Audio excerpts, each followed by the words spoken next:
Hai, Assalamualaikum semua fans Harimau Malaya. Hari ni kita bersama Adam Hamid yang sekarang ni dah bermain di Bosnia. Betul Adam?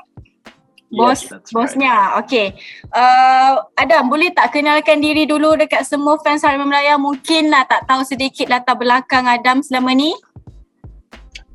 So my name's Adam Hamid. I'm 20 years old and I play in the second division of Bosnia football. I play at a club called NK Zvijezda Gradacac and I play left back, left wing and also right wing. Okay Adam, sejak bila mula bertapak dekat Bosnia ni? Bosnia is quite recent for me. I moved here about June 2021 and I've been here for about almost 8 months. Recently we have been playing the league competition as well as the Bosnian Cup, which is the equivalent of playing the FA Cup in Malaysia. We are currently in the quarterfinals and tomorrow in fact is our quarterfinal game against another team in our division. So we're looking to go to the semi-finals of the Bosnian Cup for the first time. Yeah, I've played in England for 4 years. I was in a sports school for 4 of those years. And then shortly after I did a quick stint at Perth Glory. And then I went to Serbia for a whole year, played at NK Zvijezda and also FK IMT in the second division of the Serbian Football League. So how's life? Okay, so how's life in Bosnia? Yeah, Bosnia is really interesting. I think out of all the cities I've lived in, this is certainly a place that's a bit more different because this is more of a village lifestyle. I've lived in cities like Belgrade and also Perth. Where it's one of those bigger cities and there's a lot of people there, but this is much more a smaller place. And when I tell people about this place, the closest shopping mall to me is an hour away by car. So it's quite isolated. Yes, it's really isolated here. Okay, so what are the challenges? Languages or food or any challenges that you might have faced? Well, I guess one thing that really helped me was I moved away when I was really young at like 13 years old. So I lived with people from all over the world, from Nigeria, Japan, Korea, all Spanish people. And so I hear a lot of different languages. I don't necessarily pick them up, but you learn a few phrases along the way.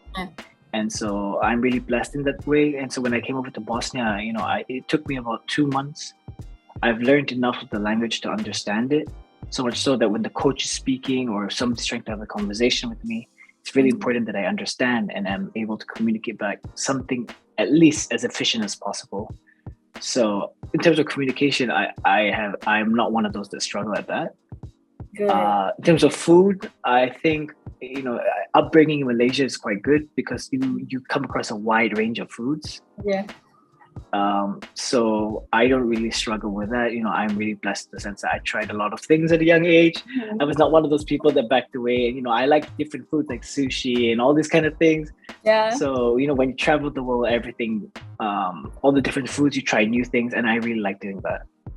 So now you duduk dekat hostel ataupun you rented a house alone or what? The club has paid for an apartment I stay in. Okay. And right now I'm staying with one of my teammates who's actually asleep right now. He woke up so right now, just for everyone wondering, it's like 4:30 in the morning. No, 5 a.m. in the morning. And my alarm went off and he looked at me and he was like, "Are you serious?" Yeah. He's like, "What are you?" I was like, sorry. Okay. I heard Rafiq Alamza is with you, right? The same team with yes. you. Yes, he's the same team. He's playing for the under-19 team. Okay. We do not stay together. Because, okay. I don't want to cannot be too close to him, But no, overall, we're really close, and he's like a little brother to me, and we hang out quite a lot on a daily basis. And because I told you, it's a really small village, so we see each other and bump each other every day, pretty much. Yeah, okay. Kalau lah selepas ni Adam ada call up for national team Malaysia, because you are Malaysian, right? Of course lah, you nak play for national team. Yes. So you akan balik sini and play for national team or just nak fokus kat sana, bina nama you dekat sana dulu, lepas tu barulah go for national team, or macam mana? Yeah, I think I'm more of an opportunist. I like my chances. I like to keep it, real now. I've had some occasions where, my name has been in the pot for the national team for the under 20 sides, but nothing ever went through, which is, I think, at the end of the day, quite a big blessing, because I was able to continue my journey in Europe, essentially. So now I'm here, I'm doing what I want to do, and I'm really happy doing it. There's some big news coming up for me in the next year, and hopefully all those go through. And if so, I will continue playing somewhere in Europe next year. And if I really manage to take my career one step up, then the national team can wait. When I'm needed, they will call me, and that's perfect with me. No rush for them to call me when I'm still in the midst of finding myself, and when I'm really at my peak. That's when I want to be playing at a level that says, hey, I think I deserve this, the call up. Yeah. True. So no rush for me.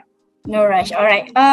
Okay, kita go to like not very little serious question lah. Not Okay, really sure, serious, but very serious. Okay. Ada orang cakap, those young players yang playing abroad, okay, actually parents or family yang funded diorang punya journey to go further. So macam mana, how's your view on that? You rasa betul tak orang kata macam prosedur parents yang funded your punya journey to go abroad itu macam prosedur yang tak betul? Selalunya orang akan dihantar, kiranya players dihantar oleh one party or whatever, dihantar untuk bermain di luar negara. So you rasa parents or family yang funded diorang ni adalah prosedur yang tak betul atau macam mana? Well, see, this is one of those topics. It's quite a sensitive topic in Malaysia. A lot of people are saying, the pay to play stuff, and I want to openly clarify. It's an open conversation about these kind of topics. What you must realize is, when you move abroad, not everything comes so easy. Nobody moves straight to Premier League club. When you think about it from a global perspective, the only people that treat you with real care and hostility are people. If you're moving to a big team, they will pay for the flights, they will pay for the accommodation, maybe they might pay for food, maybe different things. Some clubs in the lower divisions don't provide even like a training outfit. So when you move abroad, if you're going to a lower division to improve your skill, to learn, don't expect all the costs just to be tanggung by the club. You have to give to get at the early stages. That is the sacrifice that people talk about. People say sacrifice time, sacrifice friends for training, but nobody talks about the cost. There is a big cost if you want to do, go abroad. I am very lucky in the sense that I went abroad early.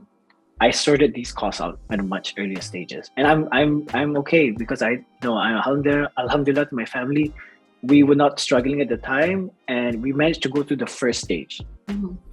And the first stage went really well. So now this is the second stage, which for me is breaking between the divisions. Can I earn a bit more money, slowly going up? And so yeah, of course there is always a cost. Like for example, if you ask a club in the second division to pay for my flight, that is most likely not going to happen. That's something I have to do. So the responsibility of myself is to consider, do I go back home in the summer or do I just stay here longer? Which one is cheaper financially for the family? But if I'm not struggling financially, then I can go back and it's not a problem. So when people talk about pay to play, I think it's one of those things that you're basically your rezeki lah. One have to have the connections. You can't just simply go abroad hoping for people to give you trials. You have to have a connection. Second, you have to have the sufficient funds and know how much you're setting aside. There were stories about players that wanted to go to clubs willing to pay 60,000 euros. If there is something for them that is a decent amount of money and they can afford, then okay, fair enough. But if you're telling me that the person only has 20,000 and wants to go to a club for 60,000, then that's not realistic. You know what I mean? So you got to find another opportunity somewhere else. Now, when I think people shame people for doing this, I think that's wrong. Not because of anything, but I feel like somebody has paid to go exposure. It's like kind of going to university. You want to go and learn something. Yeah. Whether you become a professional or not, you went and took a chance. And it's okay, 1,000 people might say something. It doesn't matter because it's your life. Let's say, I allow people to say to me, I paid to go to Red Star. I paid for my flight. They paid for my accommodation. I just paid for the flight. So did I lose anything? No. In fact, I gained so much experience from that one trip. It made me into such a better footballer than I would have ever been. So comparing what 100 people say to what I earned in that one time, 100 people means nothing to me, So overall, I think this is something that people should learn to speak openly about it and not be ashamed to take a chance. Because at the end of the day, it's rezeki kind of thing, If you don't take it, you're rugi. But if you take it, you learn something. Indeed, yes, true. Coming out from a 20 years old, I rasa macam it's a good mentality, professional punya footballer lah mentality. I rasa macam you can go lebih jauh next. Kiranya macam you kata tadi, that was the first stage, and then this one is a second stage. So next stage, you akan pergi ke mana? Your target lepas ni? Well, so my goals in my career are very different, and a lot of people question it. Not my parents. My parents are the only people that go ahead. So my goals are to, if the chance is there, I will continue playing abroad until the age of 30, perhaps 31. Then I'll go home to Malaysia, play there, maybe another 3-4 years, and then call it quits there. But my goal right now in the 20s is still to learn all the way until about 21, 22. And I don't personally see myself going into necessarily the Premier League or the Bundesliga, but it's good to set sight like that. So when when you don't achieve them, you just fall slightly short.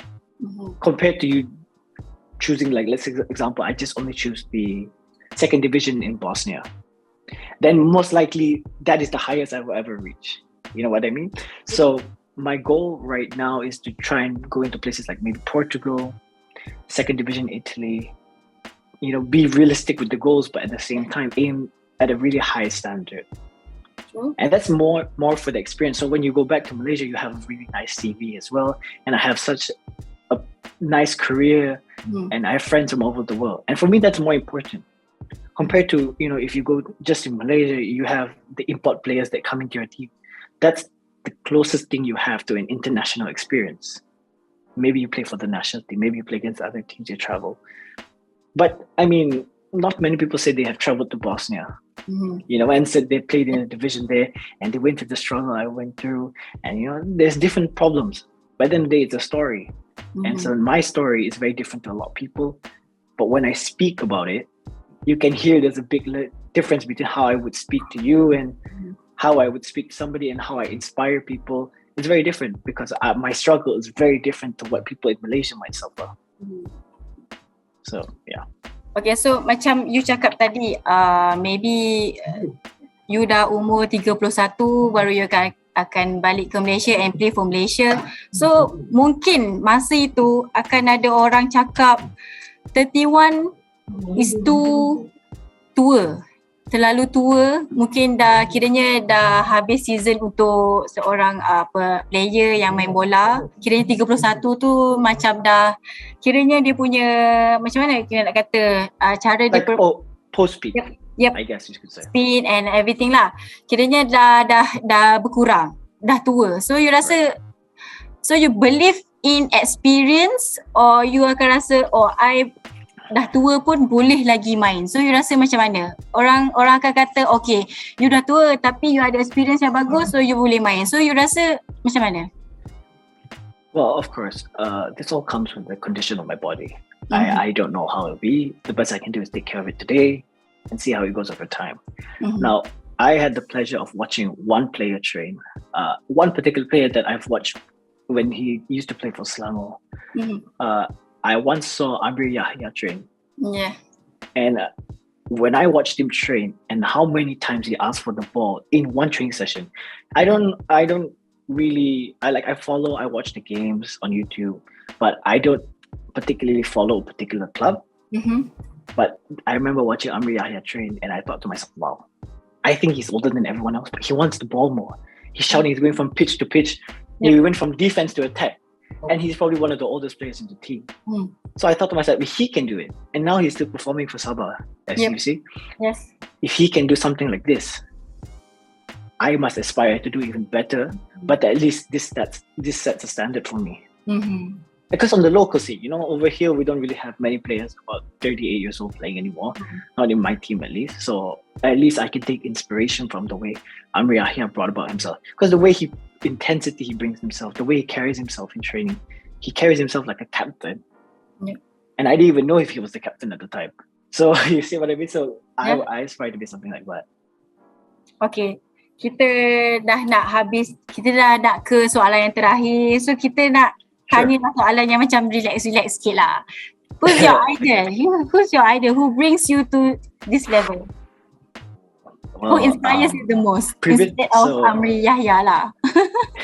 So I've played left back quite a bit. Yeah. I when I was starting to be a left back, you know, I started left back much older, about like perhaps closer towards my late 14s, 15s, you know. And at the time, I remember just going through YouTube, finding different content. At the time, Andy Robertson was going up, but at that particular time, he wasn't really a big shot at Liverpool.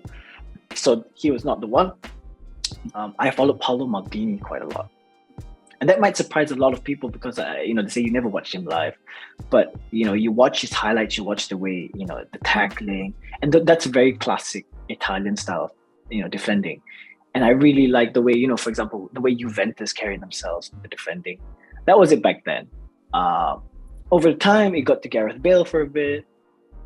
Because, you know, Bale was just a lovely player. Yeah, the left back to left wing conversion. But now is it's a really interesting. You know, I like to just go between players now. I don't have a particular one man that I look to and say, yeah. So I understood. Okay, so last Adam, you muda lagi kan, 20 years old kan. So apa yang you nak cakap dekat young players here yang nak sangat main dekat luar kan, tapi tak ada rezeki macam you kiranya. So apa yang you nak pesan dekat diorang ataupun you nak jadikan sebagai inspiration untuk mereka ni? Yeah, I think it's important to be very realistic with your dreams, but at the same time, you better aim really high with what you have. You know, if you have a single chance to do something, an open trial or closed trial, just go for it. You gain something. I went for quite a few trials in Malaysia, and I got rejected by all of them. You got rejected? I got rejected by 5 teams. In Malaysia, so that's why you go abroad. Yeah, I think it was a mix of things. You know, I was never one for trials. I've never, and especially open trials, it was like 200, 300 people. It's really difficult, but you gain the experience of getting rejected, and I think that for me was really important, and I really needed that to kind of somebody just tell me like, oh yeah, you know, stop riding your horse so high, relax a bit, okay? So that was that. But yeah, you know, it's important you train hard. A lot of people say just training, be smart with training. Not necessarily work hard, but be smart. Know what you're good at, know what you're bad at, and work on the weaknesses. A lot of people say this very repetitively, but not a lot of people do it. You know, it's very easy to say work hard. You can train 5 times a day, but it's the same with training 1 smart time per day. Yeah. So, yeah, and use your resources as well as you can. Alright, thank you Adam.